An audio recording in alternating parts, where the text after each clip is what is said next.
Hi guys! Magluluto ako ngayon mag-bake ako ng banana bread. Nag-mash na ako ng 6 na banana kasi overripe na yung mga banana ko, so inubos ko na lang. Okay?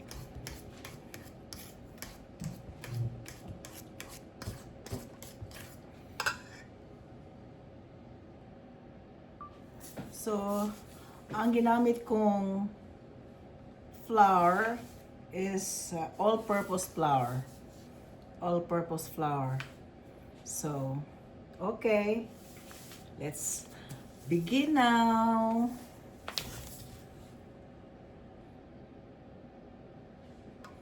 So, ito na guys. Lagyan natin ng flour.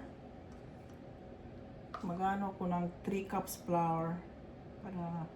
Kasi ang saging natin ay 6 na piraso or 7 ba yun? Basta inubos ko yung mga overripe. So I'll put 3 cups all-purpose flour. Okay? Yung iba dyan na gustong matuto, dito na kayo mag-watch sa aking video. Kasi may mga nag-message sa akin na messenger na lalo na yung mga yung ginawa kong salad, may nag-message, sabi ko mayroon akong tutorial kahit hindi masyadong maganda ang tutorial, sabi ko doon ka na lang, sabi ko yan. Tapos lagyan natin ng butter. Ito yung butter,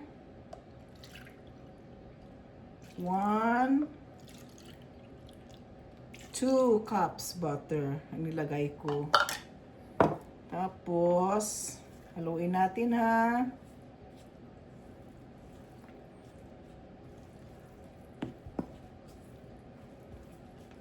Tapos, maglagay ako ng 1 tablespoon of baking soda.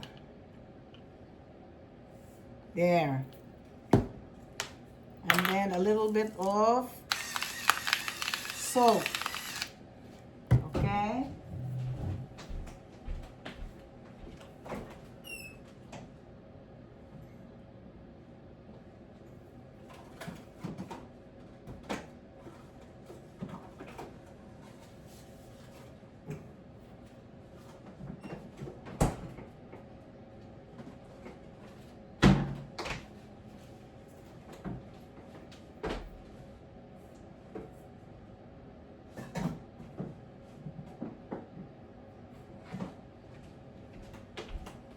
Andito pa yung aking lalagyan ko siya ng ng apple sauce. Ewan ko kung familiar sa inyo yung apple sauce.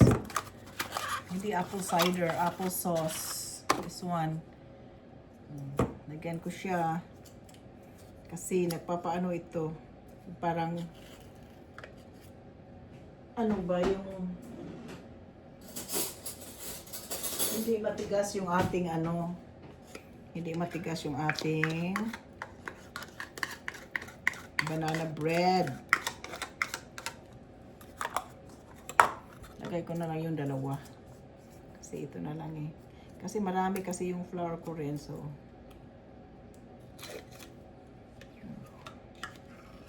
para masarap.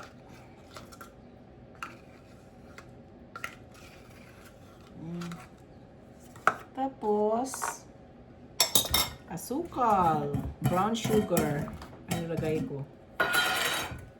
Lagyan ko lang siya ng parang 3/4 cups of sugar. Yan na. Yan lang naman. Yan lang talagang ang ko, ingredients ko.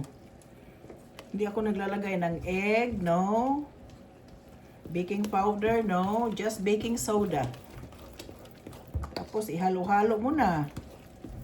Tapos, ako, lalagyan ko ngayon ng i-mix ko yung raisin. May raisin ako.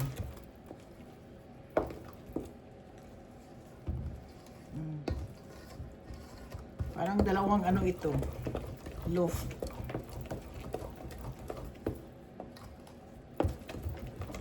Tingnan nyo po, oh. Yan lang. Huwag masyadong maraming asukal kasi yung saging kasi matamis naman yun. Tapos lalagyan ko pa siya ng raisin. So, hindi ko masyadong nilagyan ng asukal. Tamang-tama lang. Kasi nakakaumay din yung masyadong lagyan niyo ng asin ha. Tsaka walang baking powder, just baking soda, okay? Tapos butter. 2 cups of butter ang nilagay ko. Tapos lagyan ko na siya ngayon. Lagyan ko pa siya dito sa mix.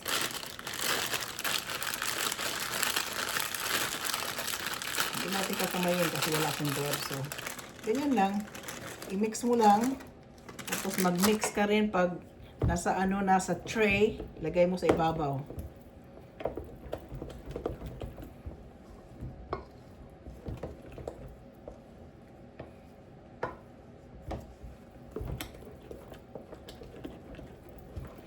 Okay po, abangan. Abangan natin ha.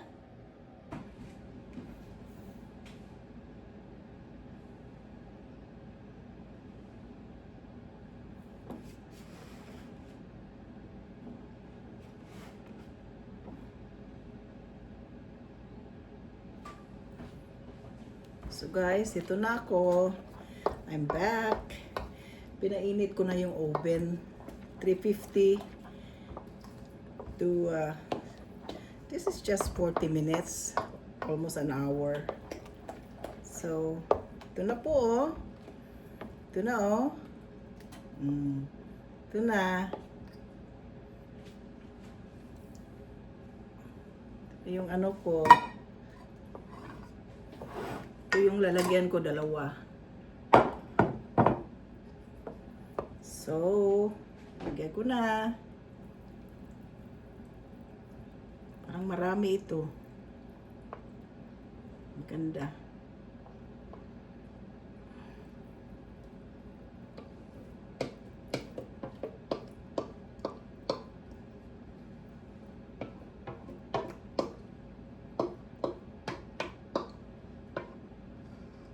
Wow.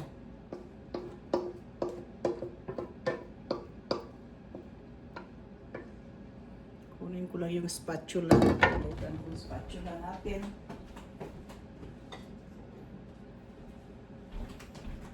Yung spatula. Sayang naman. Di ba po? Sayang kung mayroon pang marami dito.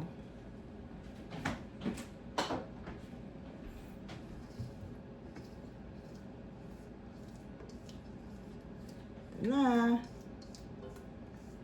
Sayang naman.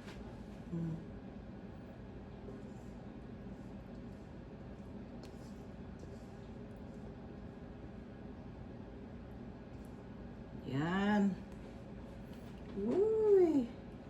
Kunti ito dito. Lagay ko lang kunti ito. Kasi masyadong marami yung isa. Para even. Even sila. Diba? Yan. Tapos, lagyan natin, oh. Tapos, lagyan natin ng kayo, kung gusto nyo lagyan ng sa ibabaw, ako lagyan ko sa ibabaw.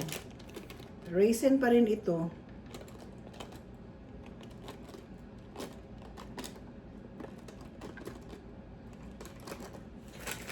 Raisin.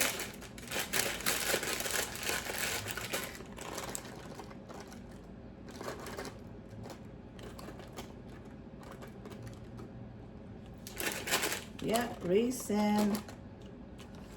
Yan na. Ganda yung maraming raisin. Ito na po, oh. Ito na. Ito na. May raisin. Hintayin lang natin ang pag okay na, yan, mag tut. Ganon.